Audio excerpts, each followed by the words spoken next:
Today in this video, let's learn about roti, nutritious roti. So there are multiple varieties, right? So we'll see among them which is best and what are the benefits and who should avoid eating them. Hi, I'm KIRAN, Ayurvedic nutritionist, yoga instructor and a healer. Usually I write any one name here and then explain regarding everything, then go to the second one, then third one, right? So usually I do that. But today I've written 8 numberings here. So we'll be considering 8 different rotis. The topic is roti, so 8 different roti. What is it rich in? How much quantity? Protein, then calories. Now apart from this, also the benefits and who should avoid consuming that particular roti. Okay. The first one is ragi. Ragi is rich in calcium. Like you can say it is like 109 mg per 30 grams. Protein, protein is only 2 grams of protein. Calories, this is protein. Calories, if you take, it is 87 calories. Nutrition value done. Now let's see benefits of ragi. Ragi is rich in calcium, iron and fiber. It is good for weight loss. It is good for diabetes management. Because it is rich in calcium, it is good for your bone health as well. Benefits done, nutrition value done. Who should avoid consuming ragi? Anyone who has kidney issues or weak digestion, avoid consuming ragi. Why kidney issues? Because ragi also has high phosphorus. Watch till the end. I will also mention how to make the roti also nutritious. This Jowar. Yeah, second one is Jowar. Jola rotti. Jowar means jola, sorghum. Jowar is rich in selenium. Selenium, which is like 7.8 micrograms per 30 grams. Again, 2 grams of protein, 91 calories. That's the nutrition value. Now let's see benefits of Jowar. Jowar is rich in selenium. Selenium is good for male fertility. If you want, I will make separate video for male fertility. The 4 main factors which is very much necessary to check. Okay, 1. Sperm count, sperm quality, mortality, DNA fragmentation. Now all of this, selenium is most important. Not only selenium, selenium is one of the key nutrients. There are other nutrients as well, something like zinc, omega-3, other nutrients as well, but selenium is one of the key nutrients. Okay. Apart from that, Jowar is also good for diabetes. Again, diabetes management. What did I say? Male fertility, diabetes management. Jowar is gluten free and it also boosts metabolism, body metabolism. So these are the benefits of Jowar, nutrition value of Jowar. Now who should avoid? First one, those who have sensitive to digestion. If you are suffering with IBS, irritable bowel syndrome, okay. So again, avoid consuming Jowar. Rajgira. Rajgira, you call it Amaranth. Rajgira is good for weight gain. I didn't mention Ragi is for weight loss. Let me write it here. Ragi is for weight loss. Jowar weight loss.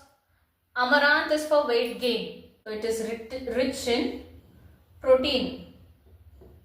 It is rich in protein. Those who also want to have a clean bulk, you can go for Amaranth. Rich in protein. You can go up to 3 to 4 grams of protein. Okay. So again, as I mentioned, 3 to 4 grams of protein and 75 calories. So this is about Amaranth millet. Now benefits of Amaranth millet. It is rich in protein. Not only protein, it is also rich in fiber, iron and calcium. Okay, all of these. Also it is naturally gluten free and also great for fasting and detox days. And who should avoid consuming Amaranth millet, Amaranth roti? Any allergic reactions in your body, you are sensitive to that, avoid. Next we have Bajra. Bajra pearl millet is rich in iron. So you can say it is like 1.9 micrograms per 30 grams of Bajra. Protein is 3 grams of protein and 91 calories. Bajra, pearl millet, not only rich in iron, it is also rich in fiber and magnesium. Bajra is a winter consumption millet. When the climatic conditions are very cold, rainy season or winter season, then Bajra millet you can start consuming. That is great only during cold climatic conditions. Bajra is also good for anemic conditions, constipation, also cholesterol, to reduce the cholesterol. Previously I said it is good in cold climatic conditions. So avoid in hot climatic condition. Second, avoid if you have thyroid issues, because Bajra contains goitrogens. You can go for barley roti. Barley roti. Barley is rich in fiber, 4.5 grams per 30 grams. Protein count, you can go for 2 grams protein. Calories, it is 80 calories. That's the nutrition value. Now we'll see barley is cooling in nature. Okay. So when to consume it? Consume it in the hot climate. Also barley has low glycemic index. Once again, it is good for diabetes. Low glycemic, consume in hot climatic conditions. Low glycemic index, good for diabetic condition, also good for weight loss. Now who should avoid consuming barley? If you are suffering from celiac disease. Celiac disease is nothing but it's an autoimmune condition where your immune system will react to gluten. Next we have Makki roti, maize, corn. Makkikiroti is rich in vitamin A, fiber and magnesium. Protein, 2 grams protein and 160 calories. Keeps your body warm and supports for eye health. Okay, vitamin A, no? So eye health. Now who should avoid consuming Makkikiroti? Gluten sensitivity, avoid Makkikiroti. Diabetes, avoid Makkikiroti. In your weight loss journey, avoid Makkikiroti. Last one is wheat, okay? Wheat. I know you all are waiting for wheat, Godi, but I'll mention in the last.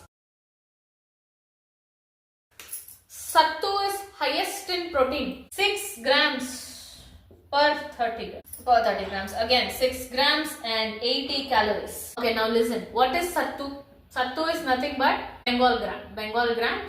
Now, is besan and sattu powder both are same? No.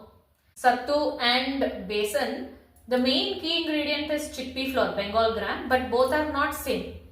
Reason, besan is made up of raw chickpeas. Directly take the chickpeas, grind it into a powder, then you get the besan.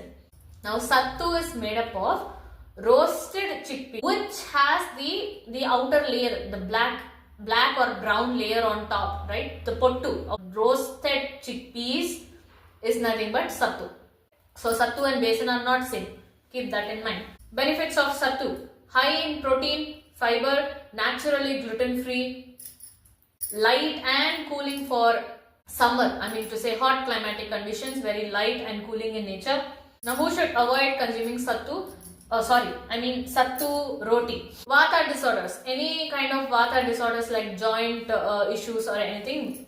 Reason, because sattu is cooling in nature. Then also avoid if you have any gluten related issues. Now any medical conditions like kidney stones or high uric acid, gout, avoid consuming sattu roti. Okay, the topic is regarding roti. Now the last one is wheat. I know you'll be waiting. When I say roti, you will be searching for where is Godi, wheat.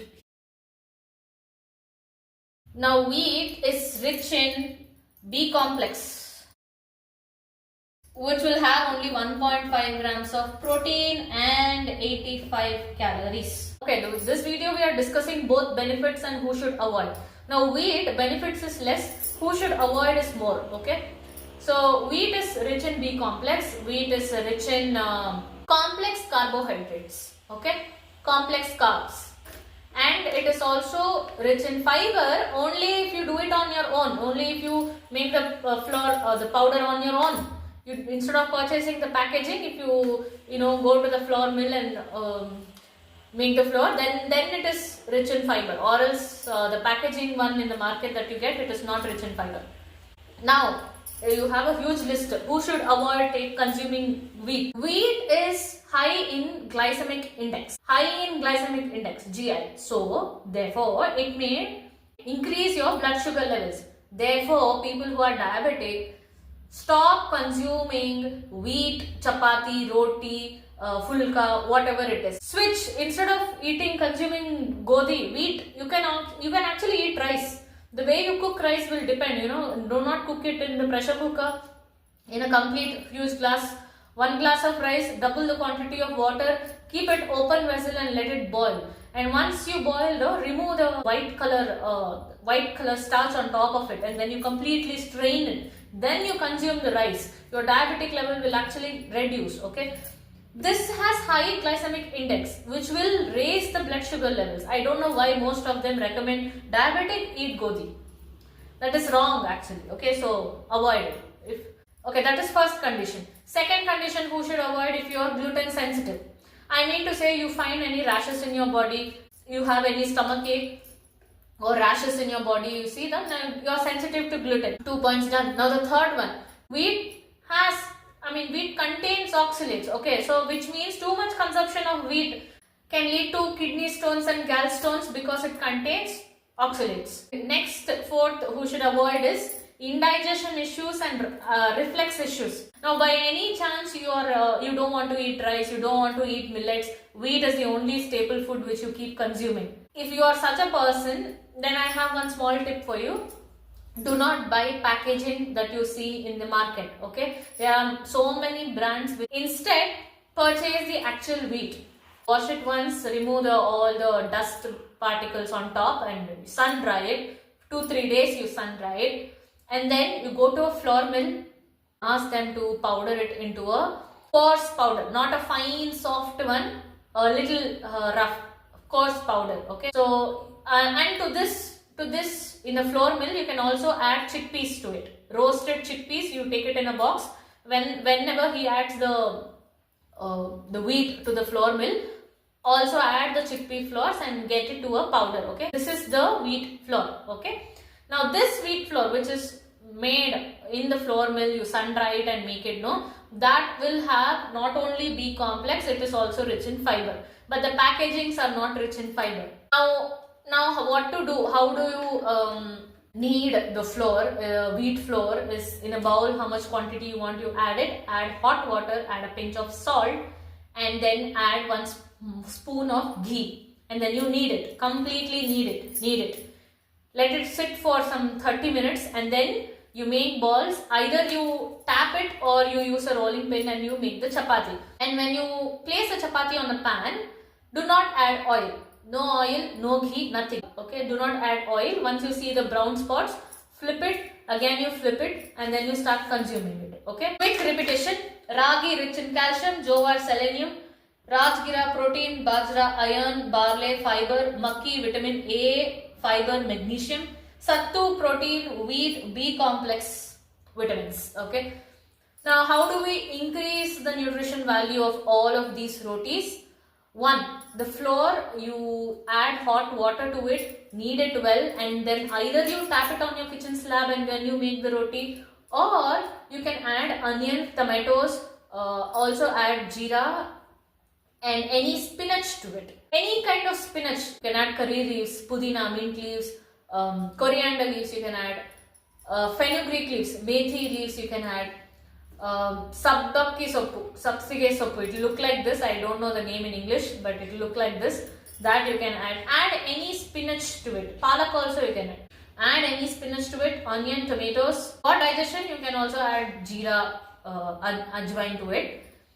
Now this is one way of making the roti, where you add all of the necessary ingredients to such flours and then you tap it either on a cloth or on a banana leaf, or you already get such mats. Place it on the pan and then you remove it. This way you can do, or you can also add veggies to it. Like bottle gourd, you can just shred it. And carrots, beetroots, bottle gourd. Radish also you can do. You start grating it and then you get the small pieces of all these vegetables. Add it to the flour and then you make the roti. Okay. So such way you can also increase the nutrition value of the rotis in your diet. What I consume among all of these, what I consume is Ragi, Jowar, Bajra. Yes, if you have not watched my previous Ayurvedic series or yoga series, in my channel description you will find the playlist. You can check it. Thanks for watching and do subscribe to my channel. Bye.